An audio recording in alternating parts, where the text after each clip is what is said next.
noite, irmãos. Graça e paz.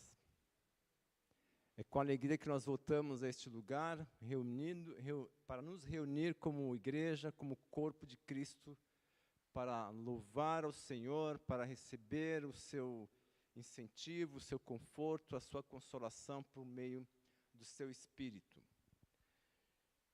E é sempre bom a gente contar as bênçãos que Deus nos tem dado por meio de Jesus Cristo. O hino que acabamos de cantar, um hino antigo, mas é um convite a contar as bênçãos que Deus tem concedido a cada um de nós de forma muito bondosa, de forma ilimitada. É esse Deus que nós louvamos, que nós adoramos. Nesta noite, nesse momento, nós vamos continuar o texto que nós lemos pela manhã, e é a última mensagem a respeito do capítulo 13 de 1 Coríntios. Eu espero que ao longo dessas mensagens os irmãos tenham aproveitado bem, tenham lido o texto bíblico, porque faz parte da nossa vida cristã, ler a palavra de Deus. Eu confesso aos irmãos que tive dificuldades em alguns momentos de preparar os textos, em alguns momentos, algumas mensagens, mas eu tenho que confessar aos irmãos que eu fui muito abençoado por esse texto e fui desafiado a ter uma visão diferente da vida cristã. E a algumas conclusões eu cheguei ao estudar o capítulo 13 de 1 Coríntios. Vale lembrar aos irmãos que o capítulo 13 está conectado com toda a carta. O apóstolo Paulo não introduziu o capítulo 13 aqui como uma canção ao amor. Muito pelo contrário. O capítulo 13 está relacionado com a experiência dos crentes em Corinto. O apóstolo Paulo está demonstrando a importância do amor em relação ao que os crentes de Corinto entendiam ser a verdadeira espiritualidade, baseada nos dons espirituais, nos dons de sinais, especialmente dons de língua, dons de conhecimento. E nesta manhã, nós lemos o capítulo 13, versos 11 e 12, e agora à noite nós vamos ler o verso 13. Eu quero convidar os irmãos a se colocarem em pé para a leitura desse texto, lembrando que o tema da manhã era uma igreja cujo amor transforma as relações. E o da noite é uma igreja cujo amor é a sua marca. Isto é, o amor de Cristo deve ser a marca da igreja de Jesus. Eu vou ler, então, o capítulo 13, versos 11, 12 e 13. Quando eu era menino, falava como menino, sentia como menino, discorria como menino ou como criança. Mas logo que cheguei a ser homem, acabei com as coisas de menino. Porque agora vemos por espelho em enigma, ou obscuramente. Mas, então, veremos face a face. Vejam os tempos, né? Agora e então veremos, depois. Agora, conheço em parte, mas, então, depois, conhecerei como também sou conhecido. Agora, pois, permanecem a fé, a esperança e o amor. O maior destes é o amor. Amém, igreja? Então, amém, não pode se assentar. Os irmãos estão um pouquinho muito fechados hoje, muito tristes. Vamos colocar alegria, porque a palavra de Deus tem muito a nos dizer ao longo da nossa experiência e ao longo desse texto. Quero dizer, irmãos, que o que a gente fala como pregador, tanto o pastor Fernando, eu ou outra pessoa, é importante que os irmãos levem em conta que o que deve ser guardado é aquilo que o Espírito Santo coloca no seu coração. Porque nós podemos pregar de forma,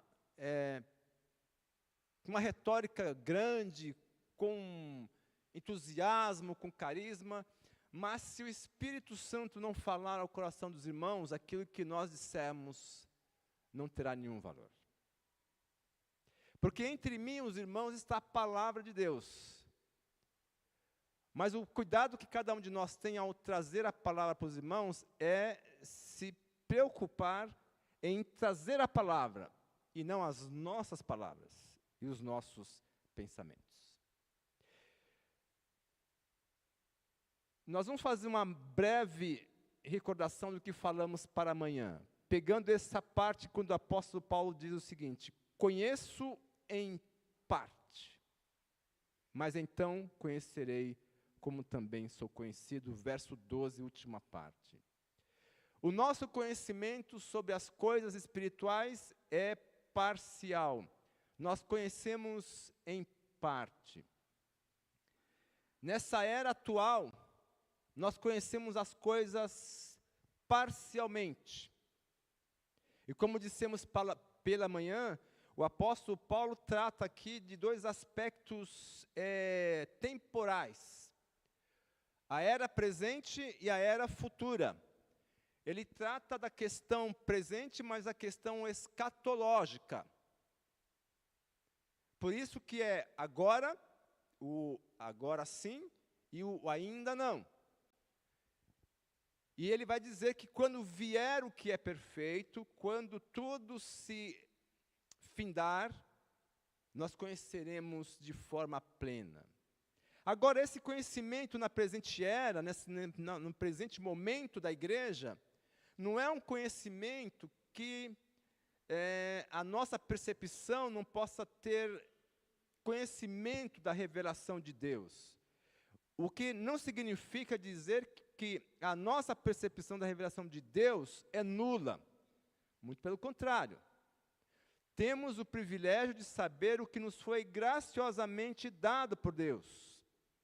E no decorrer da nossa existência neste mundo, no decorrer da nossa vida cristã, da nossa carreira cristã, dessa presente era, todos nós, como crentes, como filhos de Deus, como discípulos de Jesus, teremos ampliado o nosso conhecimento a respeito da revelação de Deus.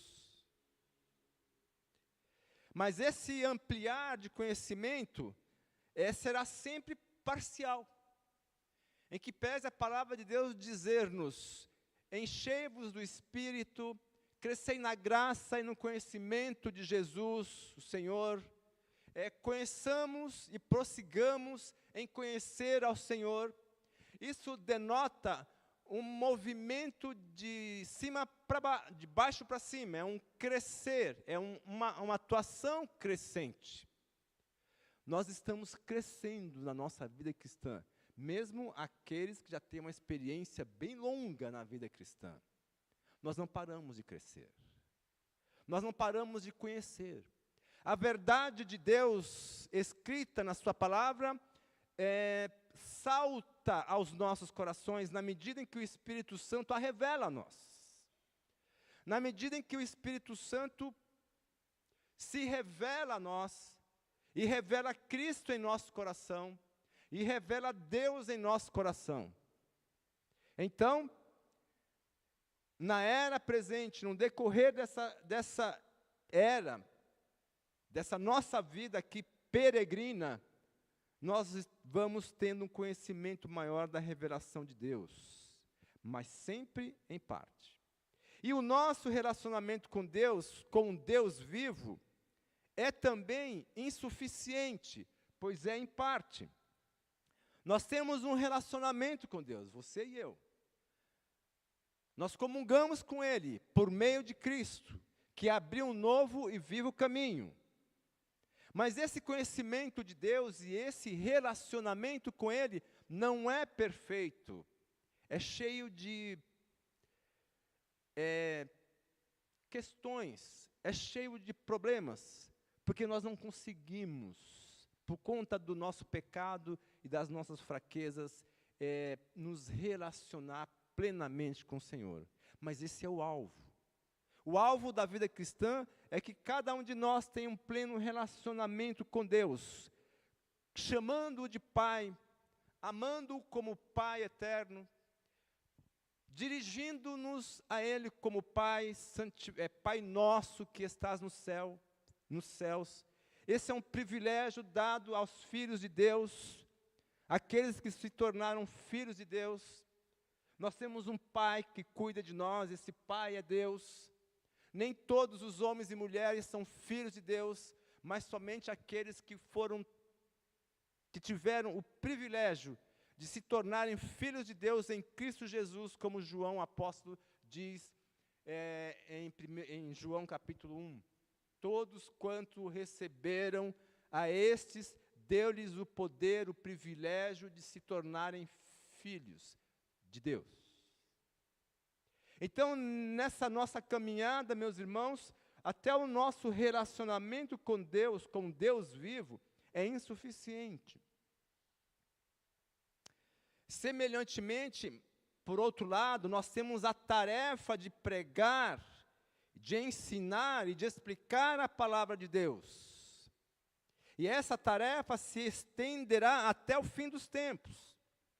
Enquanto estamos nesta era, nesse momento atual da nossa existência e da existência da igreja, a pregação do Evangelho, o ensino das Escrituras, a explicação das verdades bíblicas deve ser feita. Daí a necessidade de nós testemunharmos para aqueles que não têm um compromisso com Deus e que não têm um relacionamento com Deus, a necessidade que eles precisam de ter em buscar ao Senhor. Então é o testemunho pessoal, na escola, no trabalho, na vizinhança, em qualquer lugar. Todos nós somos chamados a sermos missionários, aqui, onde quer que estivermos, porque carregamos o nome de Cristo, a luz de Cristo. Como diz aquele hino das crianças, minha pequena luz vou deixar brilhar, onde quer que eu andar. A luz de Cristo brilhou em nossos corações, trazendo uma visão nova de Deus. E é essa luz que os homens e mulheres que não a conhecem precisam conhecer. Por isso Jesus disse, assim brilhe a vossa luz diante dos homens, e para que eles glorifiquem o vosso Pai Celestial. A luz brilhou no meu, no seu coração, no coração de todo aquele que creu em Jesus Cristo. A palavra de Deus, portanto, precisa ser pregada, ensinada, mas para pregar a palavra, para ensinar a palavra, para explicar a palavra, o que nós precisamos de fazer? Nós precisamos entender a palavra, conhecer a palavra, e esse conhecimento da palavra se dá na medida em que nós lemos a palavra de Deus, que nós estudamos a palavra de Deus, que nós guardamos a palavra de Deus no coração, como diz o salmista no Salmo número 1. Bem-aventurado o varão que não anda segundo o conselho dos ímpios, não se detém no caminho dos pecadores, nem se assenta na roda dos escarnecedores. Antes, o seu prazer está na lei do Senhor, e na sua lei medita dia e noite. É esta palavra, meus irmãos, que transforma o coração dos homens e mulheres perdidos. É essa palavra que alimenta a nossa alma.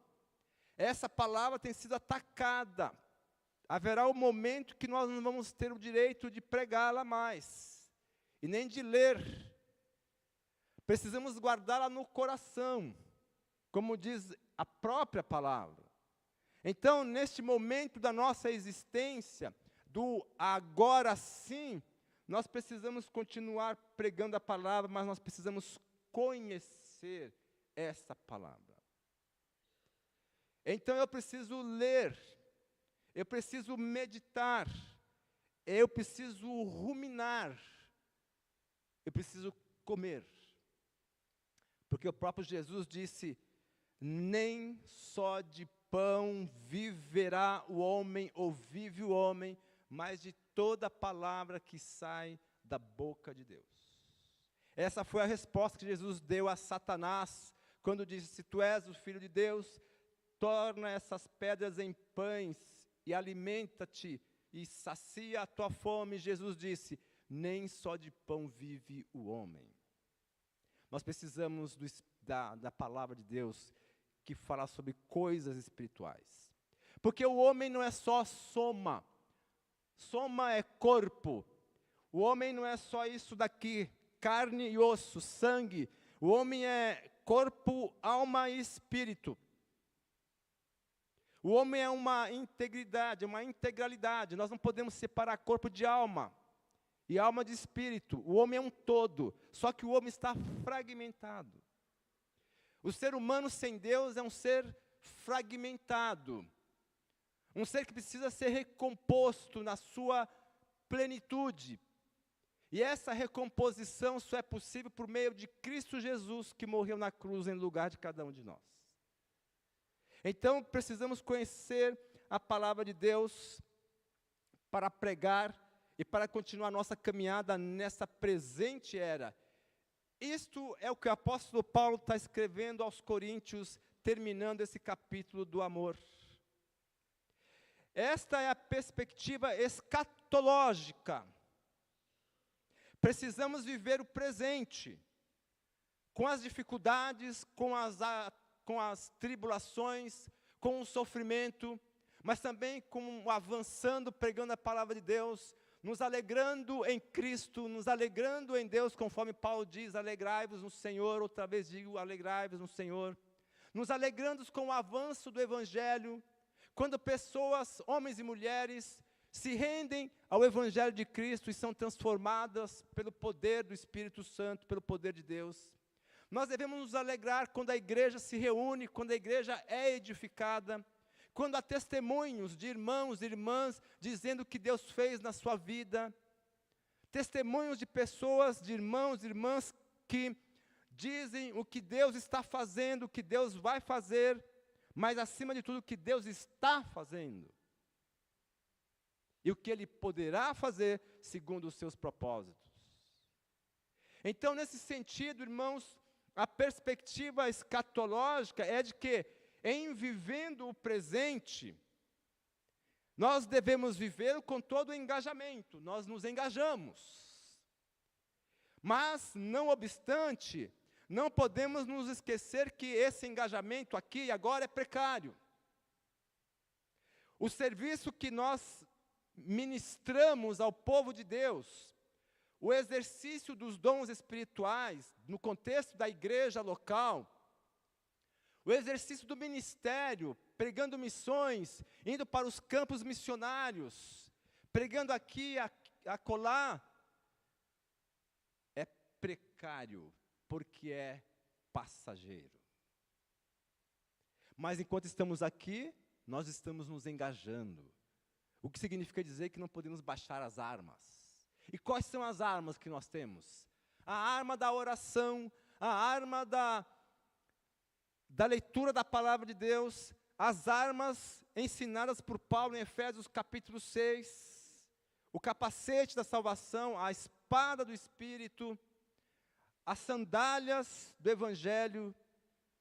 Então o crente se defende com aquilo que a palavra de Deus diz com que devemos nos defender. E aí nós crescemos, nós vamos crescendo. Nós estamos num processo de crescimento, como falamos pela manhã. Por outro lado, meus irmãos, em que pesa o fato de estarmos nos engajando nesse mundo presente, nós estamos olhando para o futuro. Nós estamos ansiando, desejando ardentemente pelo porvir, pela vinda de Cristo. Maranata, ora vem, Senhor Jesus, não é isso que diz o Apocalipse? Ora vem, Senhor Jesus, Maranata. Essa é a expressão, essa é a esperança de todo aquele que segue a Cristo. Um dia Jesus voltará. Aleluia, glória a Deus, porque o Senhor virá outra vez e arrebatará a sua igreja e vai se reunir com a sua noiva. Essa é a experiência que nós ansiamos ter no futuro. E aí o outro aspecto escatológico, nós esperamos isso, mas ainda não aconteceu, é o ainda não. Lembre-se da paralela. Nós estamos no agora sim, uma experiência com Deus, mas ainda não, uma experiência plena com Deus nós não a temos. Temos então uma diferença entre o conhecimento que está disponível mediante o dom do Espírito Santo e o conhecimento escatológico final que é completo. É isso que o apóstolo Paulo está tratando com os crentes de Corinto que entendiam que o exercício dos dons espirituais era o clímax da espiritualidade. E ele está dizendo que não. Porque o exercício de alguns dons no contexto de Corinto trazia muitos problemas e trouxe problemas para a igreja. Nós já consideramos isso ao longo das pregações, irmãos. Tanto é verdade que essa carta é muito atual para as igrejas de hoje. Para a presente era, para a igreja dos novos tempos.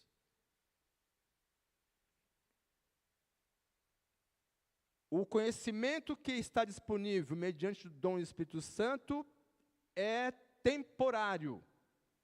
E o conhecimento escatológico final será completo. Por isso Paulo diz, conheço em parte, mas então conhecerei como também sou conhecido.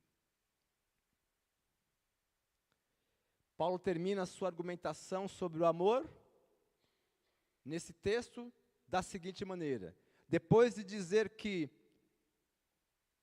o que é perfeito virá, e que a sua experiência, juntamente com a dos crentes de Corinto, será de quê? Assim como Jesus conhece Paulo de forma infinita, imediata e direta, o apóstolo Paulo diz que ele vai conhecer a Jesus, assim como Jesus o conhece, na sua plenitude. É claro que o conhecimento de Deus não é um conhecimento pleno, porque Deus é infinito. Mas haverá um conhecimento da pessoa de Jesus, de Deus, porque Ele se revelará a nós no dia em que Ele vier na sua grande glória. Que maravilha! Os irmãos já pensaram, quando Cristo vier na sua glória, o que acontecerá? Disse pela manhã que aqueles que esperam a vinda de Jesus se aproximarão dEle, serão atraídos por Ele, porque Ele mesmo disse, todos atrairei a mim. Mas aqueles que não são de Jesus ainda, não se sentirão à vontade para se aproximar dEle, porque são estranhos a Jesus. Porque Jesus conhece as suas ovelhas e as chama pelo nome. Adna. Silas, Robson, Rodney. E assim vai. É nome por nome, irmãos. Não haverá desconhecimento. Deus sabe o seu nome. Jesus conhece a sua vida. Jesus nos conhece e nos chama pelo nome. Ele chama as ovelhas pelo nome. É interessante, o nome é muito importante. Então, Paulo termina dizendo o seguinte: eu vou conhecer como sou conhecido. Então, o conhecimento parcial termina, a era presente finda-se. Eu vou conhecer e vou ver de forma plena, na sua plenitude, face a face. Eu não terei mais uma visão no espelho, uma imagem, eu verei o real. E aí ele termina dizendo, agora permanecem a fé, a esperança, o amor. E esses três, mas o maior é o amor. Fé, esperança e amor. É uma tríade. Essa tríade é repetida em Romanos capítulo 5, quando Paulo fala sobre fé, esperança e amor. Segundo Gordon Fee, essa tríade, fé, esperança e amor, que é a plenitude da vida cristã, é uma tríade conhecida na pregação cristã primitiva. Juntas, essas palavras abrangem a totalidade da existência cristã. À medida que os crentes vivenciam a vida no Espírito, na era presente, aguardam a vida do porvir, a consumação de todas as coisas. Então é interessante o que Gordon Fee, no seu comentário de 1 Coríntios, diz: é uma tríade conhecida da pregação cristã e que juntas abrangem, aqui a expressão, a totalidade da existência cristã. Fé, esperança e amor abrange, meus irmãos, a totalidade da vida cristã. Não é uma parte, não é um pedaço, não é um segmento, mas toda a nossa carreira cristã, toda a nossa existência cristã, baseiam-se em fé, esperança e amor.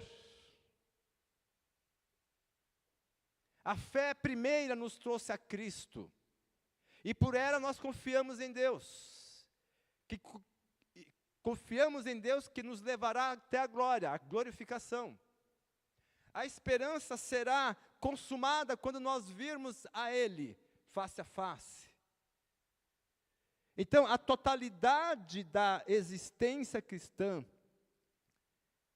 na medida em que nós vivemos essa vida aqui no Espírito. É importante, meus irmãos, ressaltar que o apóstolo Paulo não deixa de mencionar a questão espiritual. É o Espírito Santo que foi dado como o dom para cada um de nós, que conduz os crentes a glorificar a Cristo, a exaltar a Cristo, conforme Ele próprio disse: haverá o Consolador virá, e Ele falará de mim, Ele me glorificará. Ele é o Espírito da verdade. O Espírito Santo foi derramado, o Espírito Santo nos foi dado. Quem aqui já nasceu de novo, recebeu o Espírito Santo, foi batizado no Espírito Santo.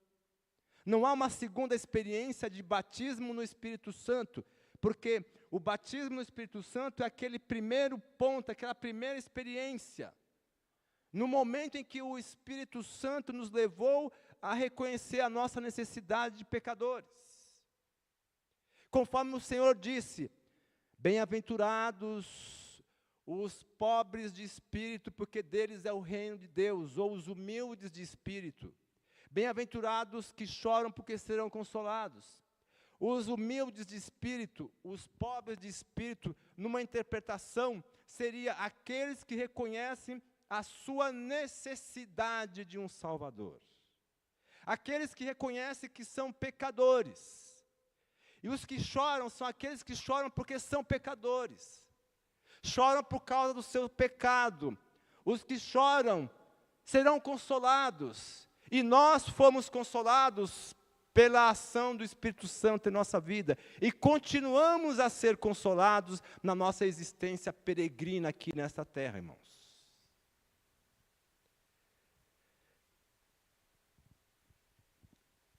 Então nós esperamos, nós vivemos uma vida no Espírito, mas aguardamos ainda a consumação.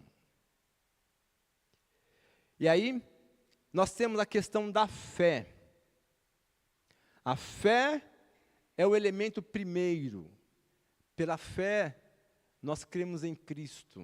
O apóstolo Paulo diz que pela graça sois salvos mediante a fé.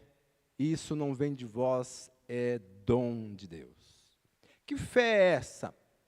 É uma fé voltada para Deus. Ela tem um objeto.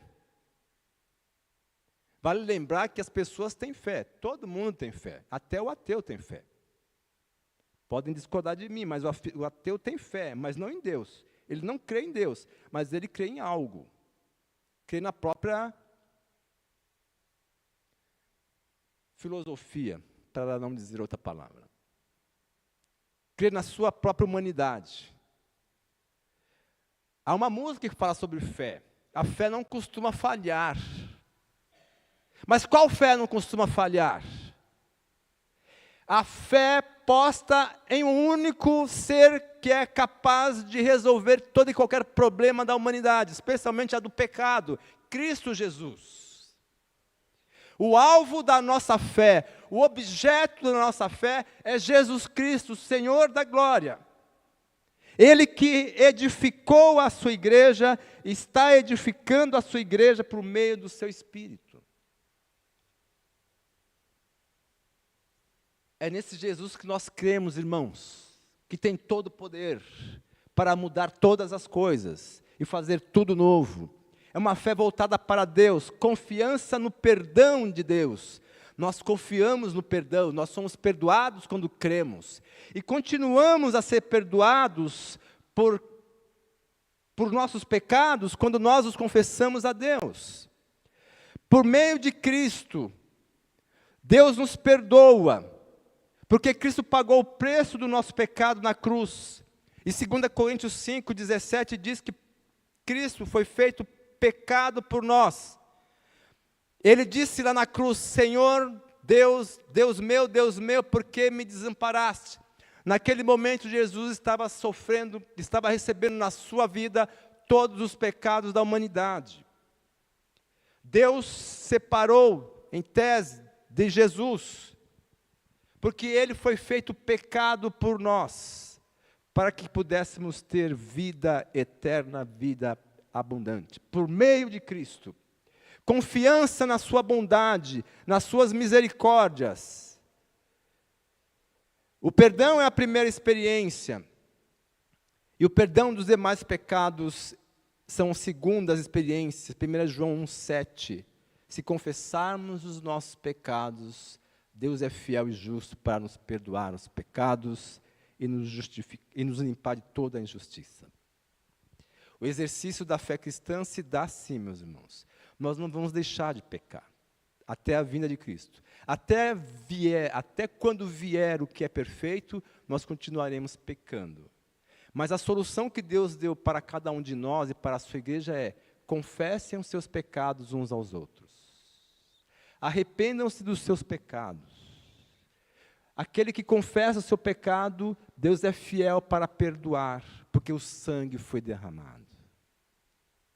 Segundo, o apóstolo Paulo diz: permanecem a fé, a esperança. Que esperança é essa? Nós já falamos da esperança no capítulo 7. O amor tudo sofre, tudo crê, tudo espera, tudo suporta. A esperança é quanto ao presente. Nós esperamos algo no presente.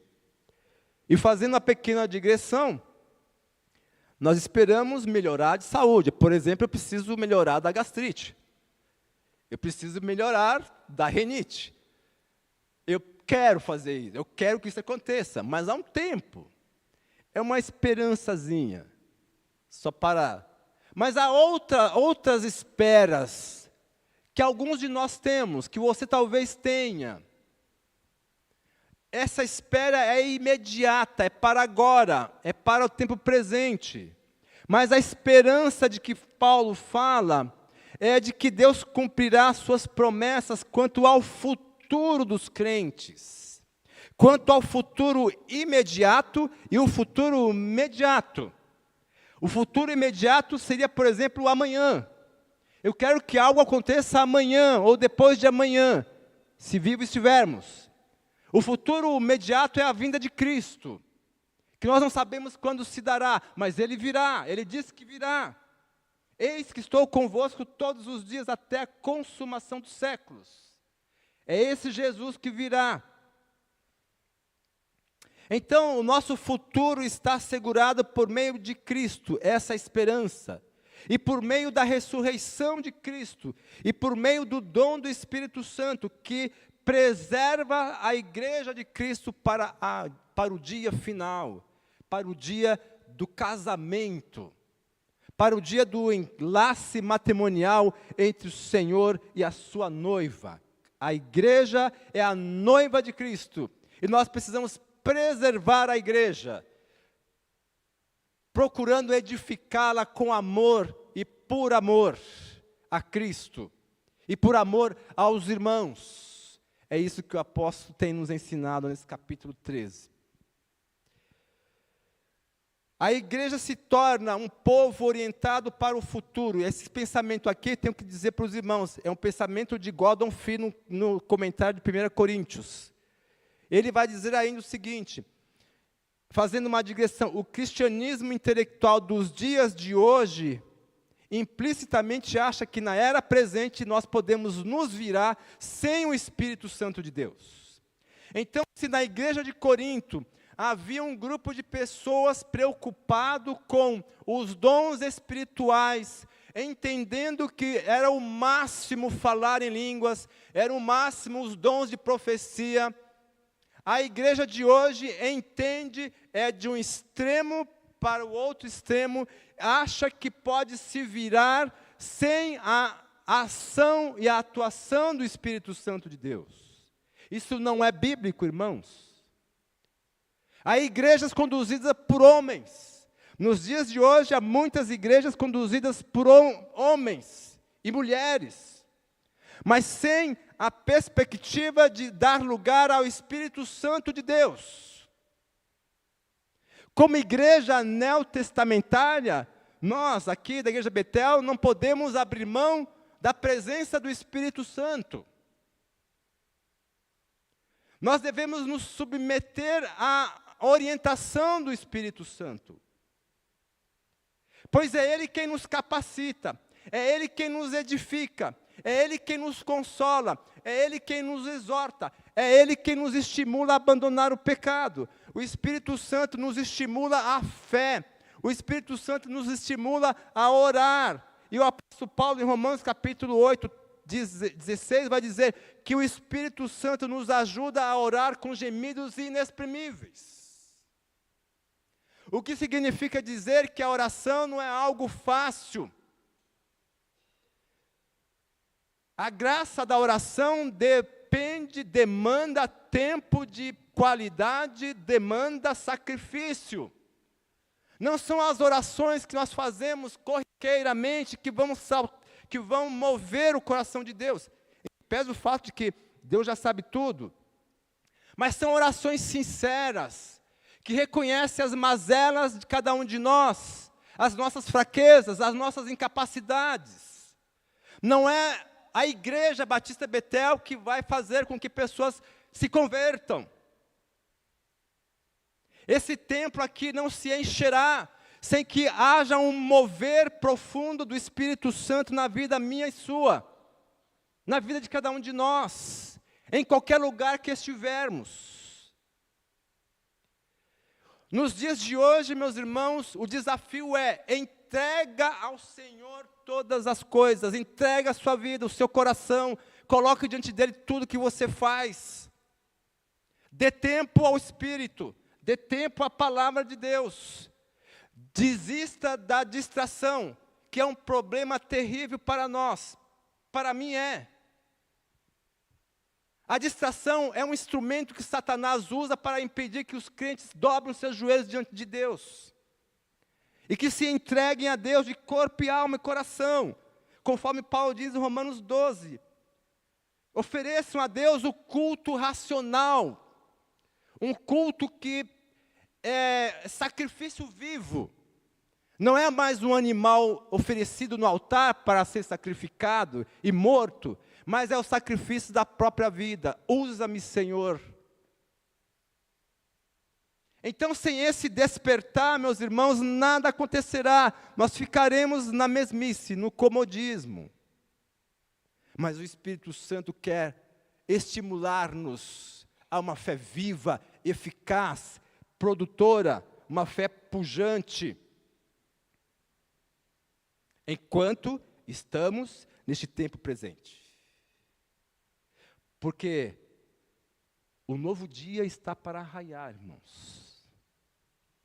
Diz Gordon Fee, a presente era está indo embora.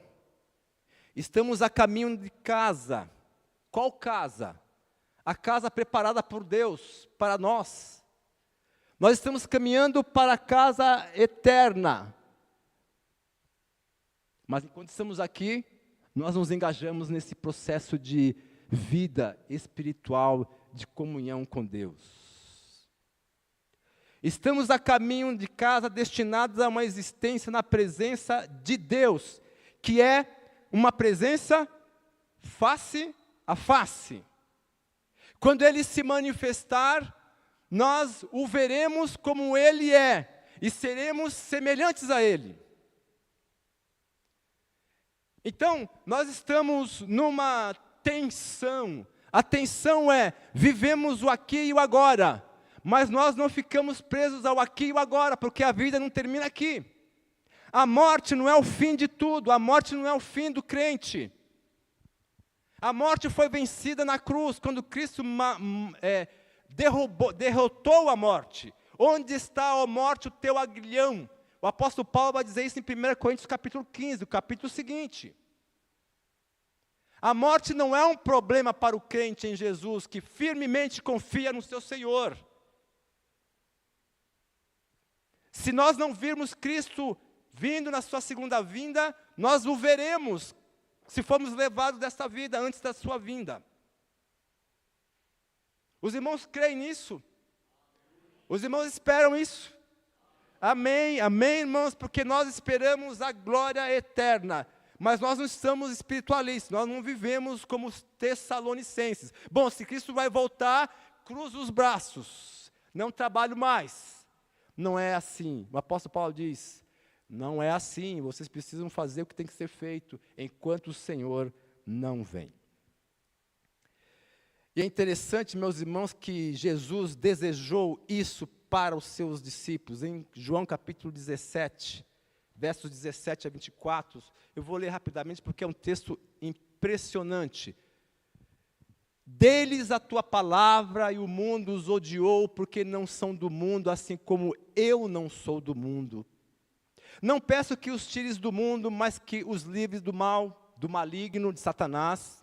Não são do mundo, como eu do mundo não sou. Santifica-os na verdade, a tua palavra é a verdade.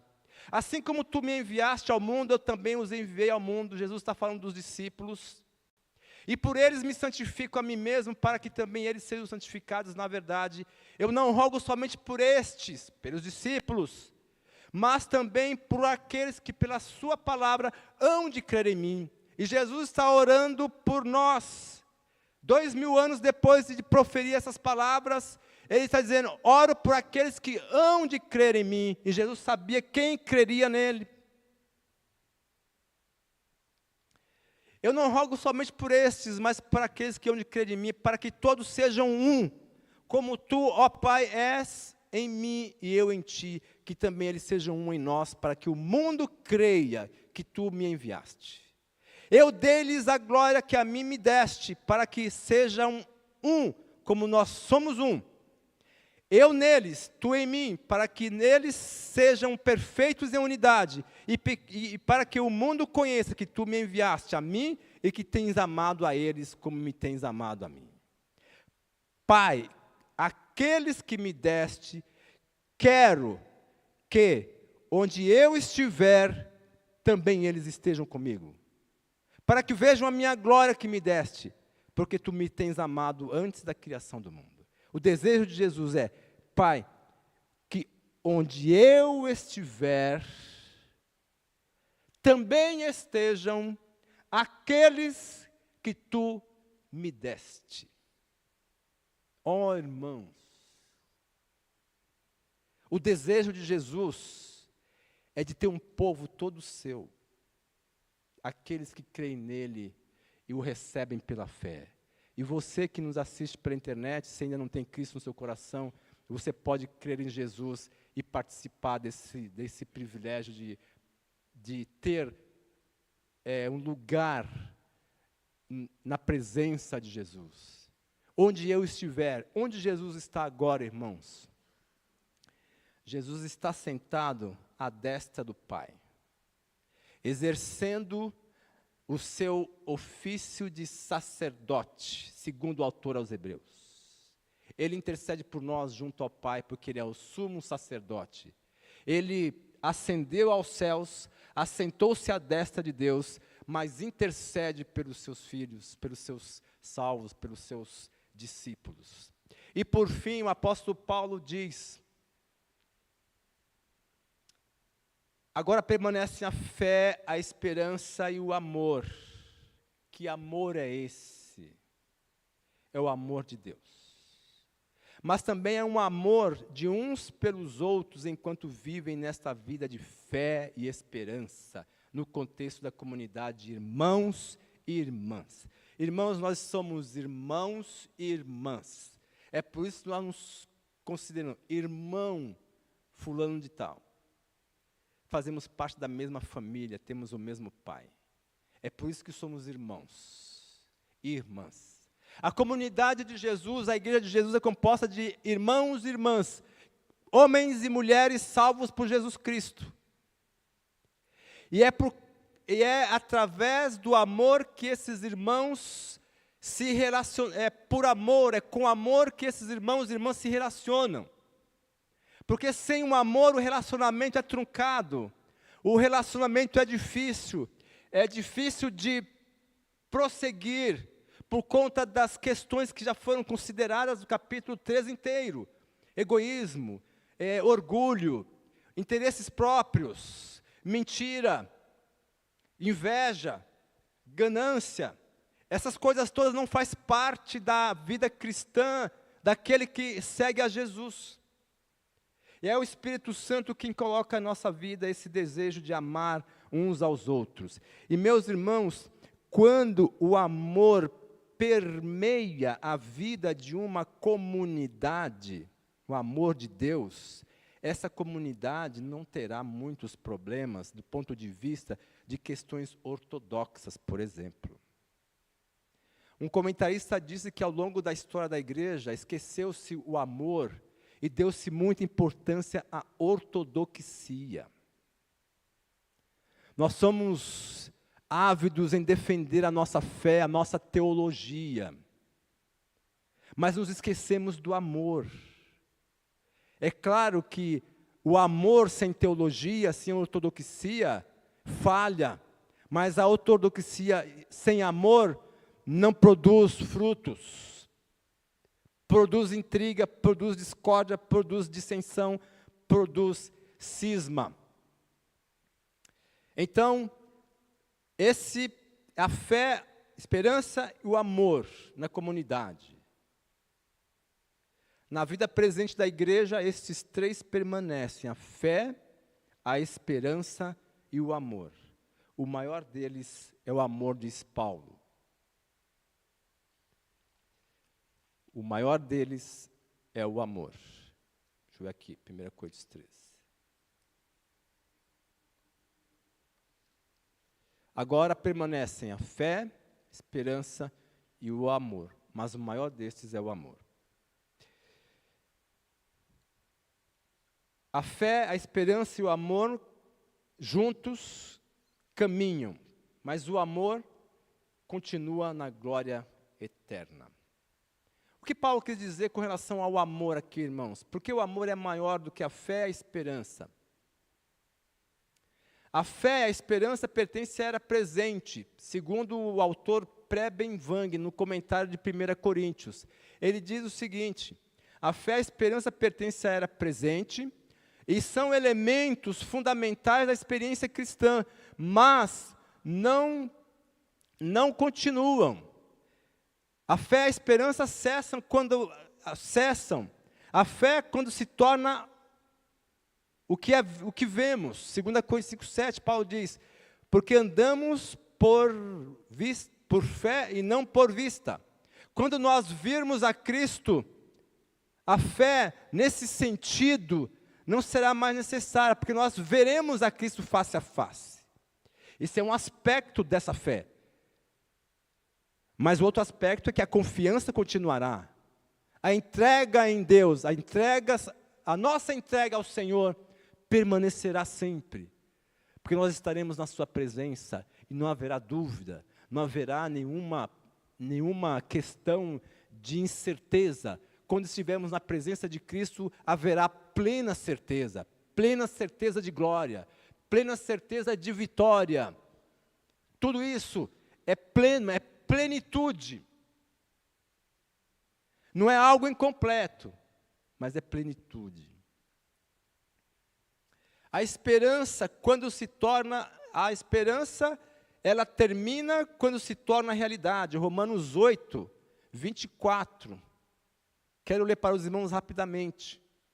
Porque em esperança somos salvos. Ora, a esperança que se vê não é esperança. Porque o que alguém vê, como esperará?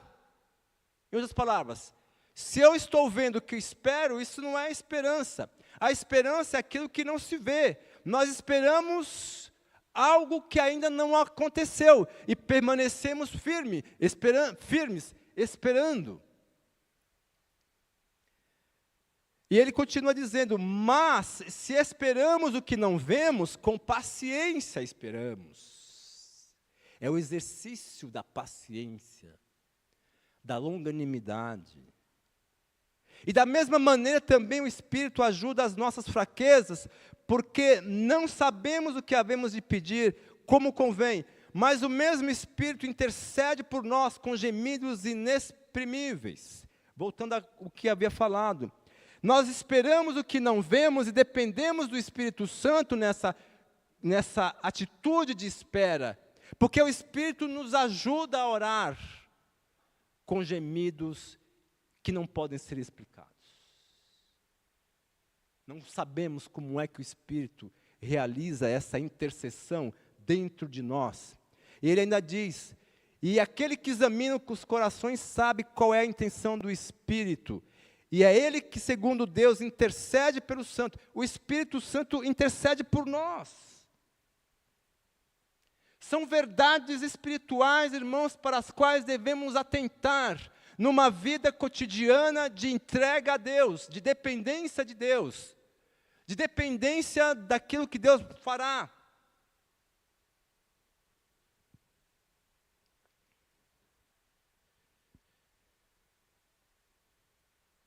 E aí ele termina dizendo, e sabemos que todas as coisas contribuem juntamente para o bem daqueles que amam a Deus, daqueles que são chamados por seu decreto.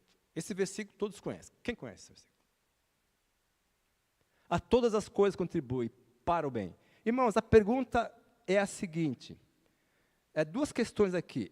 Todas as coisas contribuem. Quais coisas contribuem para o bem? A segunda pergunta é, qual bem?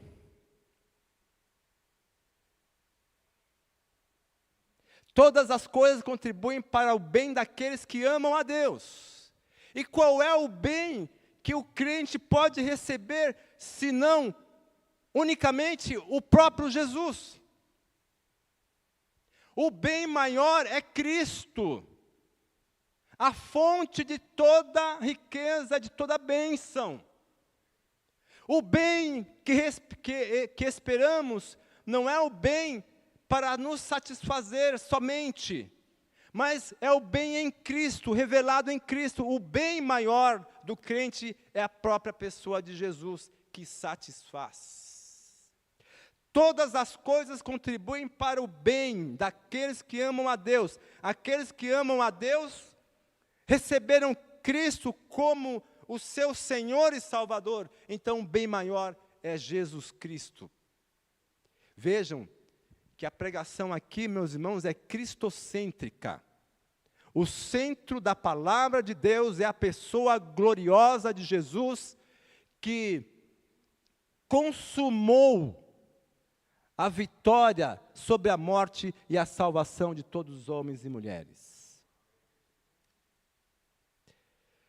O amor expressa a natureza de Deus, a natureza eterna de Deus, pois Ele é eterno. Por isso que o amor, nesse contexto, é maior do que a fé e do que a esperança, porque o amor expressa a natureza de Deus. Deus é amor. E Ele é eterno. O amor é eterno. É o amor que vai permear na nossa existência com Cristo no céu. Não haverá lugar para ódio, para discórdia. É o amor revelado em Cristo Jesus. Meus irmãos, essa é a verdade da Escritura, revelada nele, Jesus. E por ele nós vivemos. O maior destes é o amor. O apóstolo Paulo está escrevendo aos Coríntios para dizer aos coríntios que não vale a pena enfatizar e colocar qualquer serviço, qualquer dom, qualquer trabalho acima do dom maior. Não que o amor seja um dom, mas daquilo que é mais importante, que é o amor entre os irmãos. E traduzindo para os dias de hoje, a experiência da Igreja Batista Betel tem que ser essa, permeada pelo amor.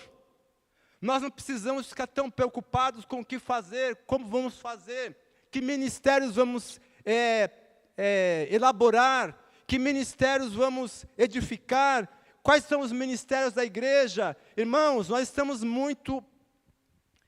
estamos nos acumulando de coisas, de tarefas. Veja, não estou criticando, não que não haja, mas a preocupação demasiada com as atividades.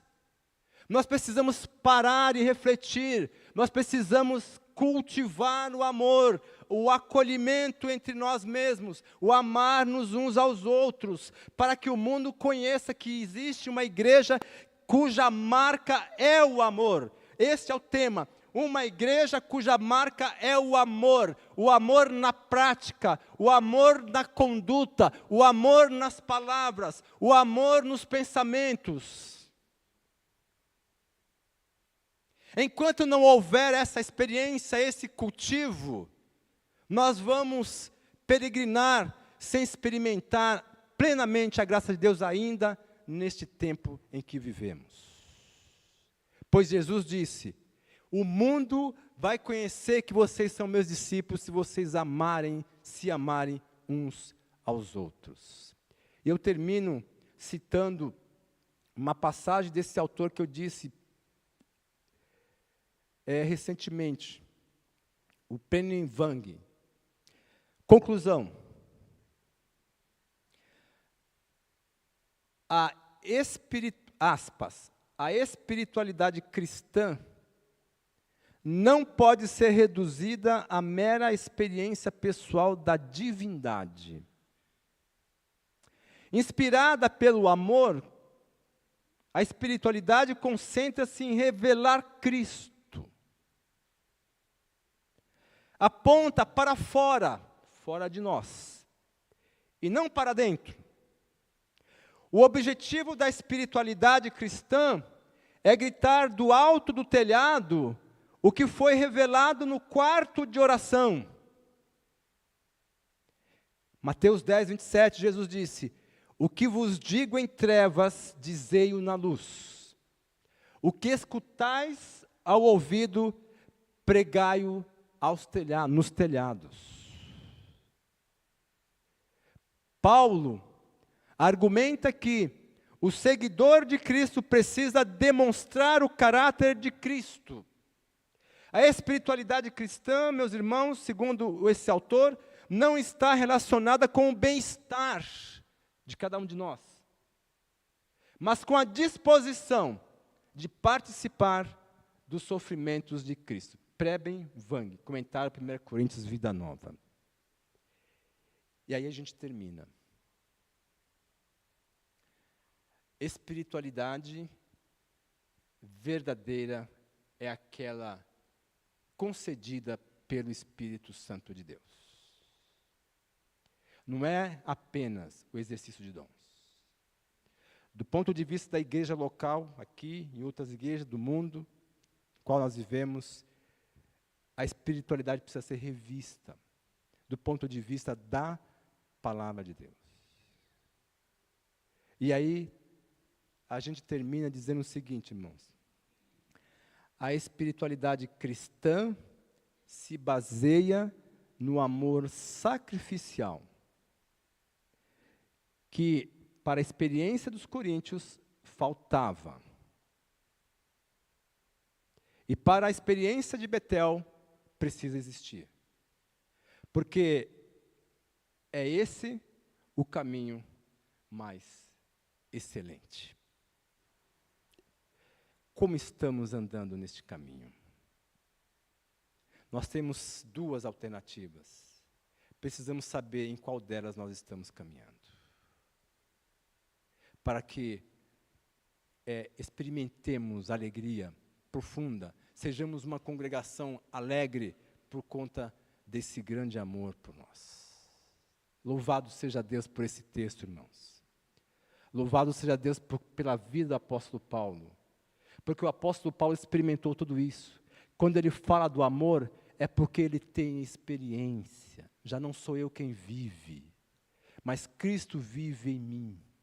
E a vida que agora vivo na carne, vivo-a na fé do Filho de Deus, o qual me amou e se entregou na cruz por mim.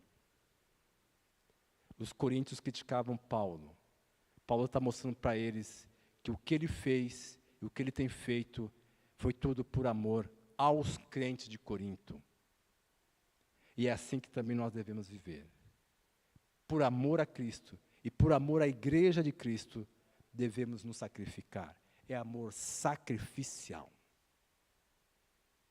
Não há outra explicação, não há outra alternativa. Esse é o ensino das Escrituras.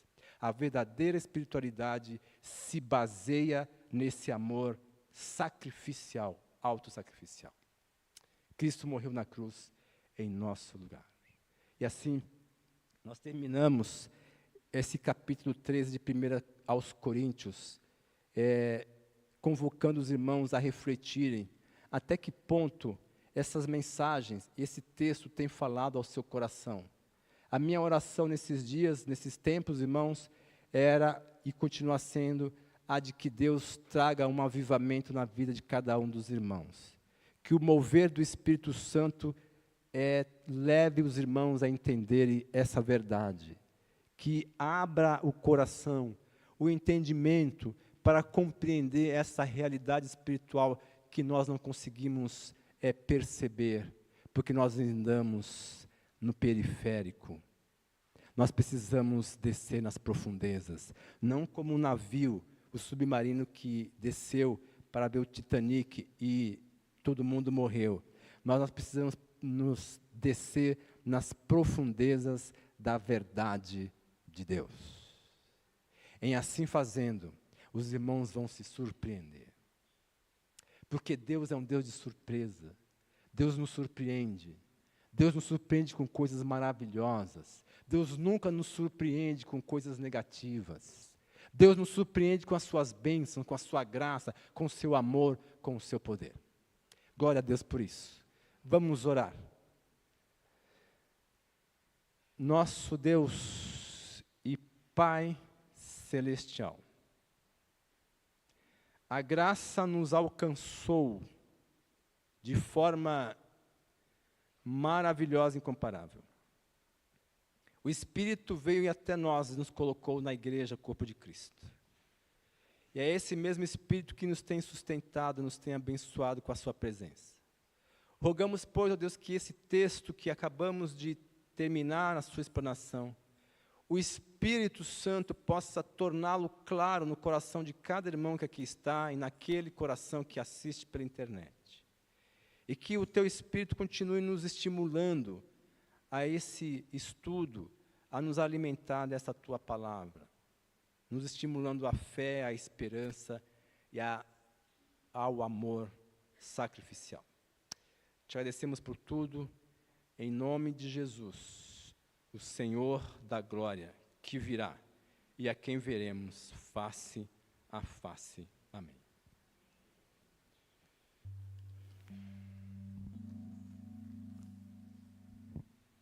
Amém, glória a Deus. Vamos nos colocar em pé e vamos entoar a última canção desta celebração.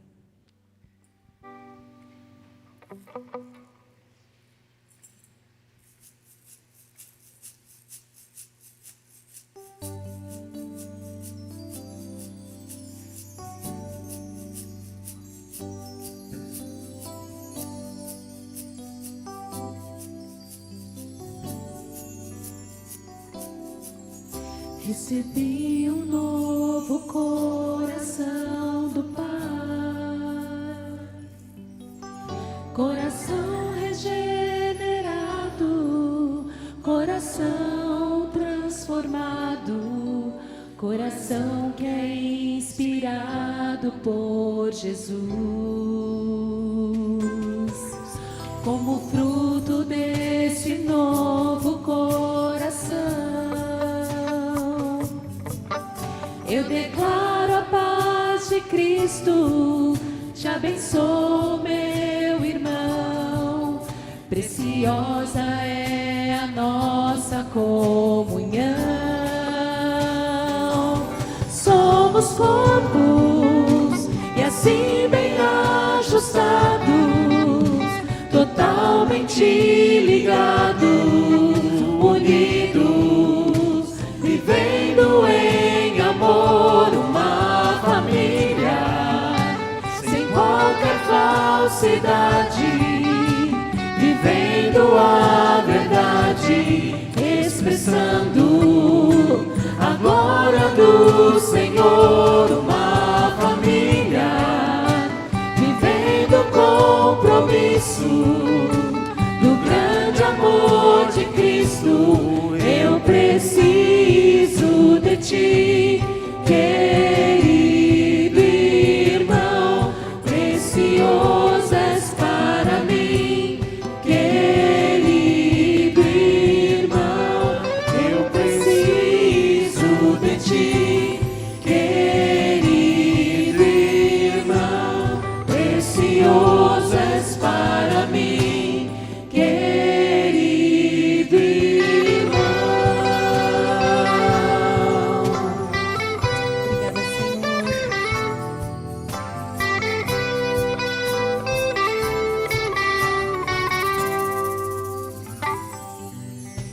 Me coloco diante de ti para te oferecer um sacrifício, Senhor. És o meu Pai de amor e com todo o meu viver o teu nome exaltarei. Tu és digno de louvor e adoração. Me coloco diante de ti para te oferecer um sacrifício, Senhor. És o meu Pai de amor e com todo o meu viver o teu nome exaltarei. Tu és digno de louvor e adoração. Quem é esse Deus que por nós padeceu, entregando seu Filho na cruz, resgatando o perdido das trevas à luz? Foi sua prova de amor. Jesus está bem presente em mim, seu Espírito clama, Pai, ministrando sua graça e me dando direito de ser chamado, de ser chamado, de ser chamado, de ser chamado,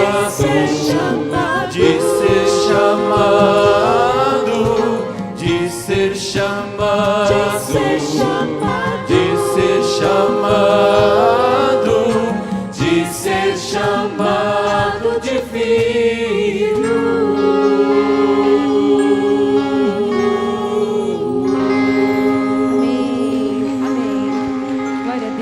Como é bom. Estamos encerrando esta celebração e temos alguns avisos importantes Quero falar aqui sobre a cesta básica para o sertão.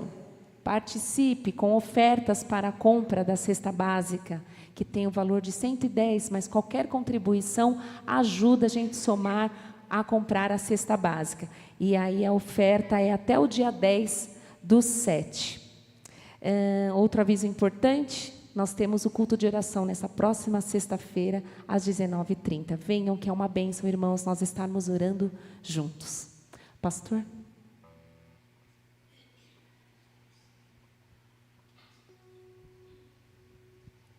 Que o amor de Deus, nosso eterno Pai, a graça de Jesus, nosso Senhor, e a consolação, o conforto do Espírito Santo esteja com esta igreja e com todo o povo de Deus na face da terra, agora e a vinda do Senhor. Amém. Não vão embora, tem o café e comunhão subindo a escada. Nós podemos ali conversar em comunhão ainda, nesta noite.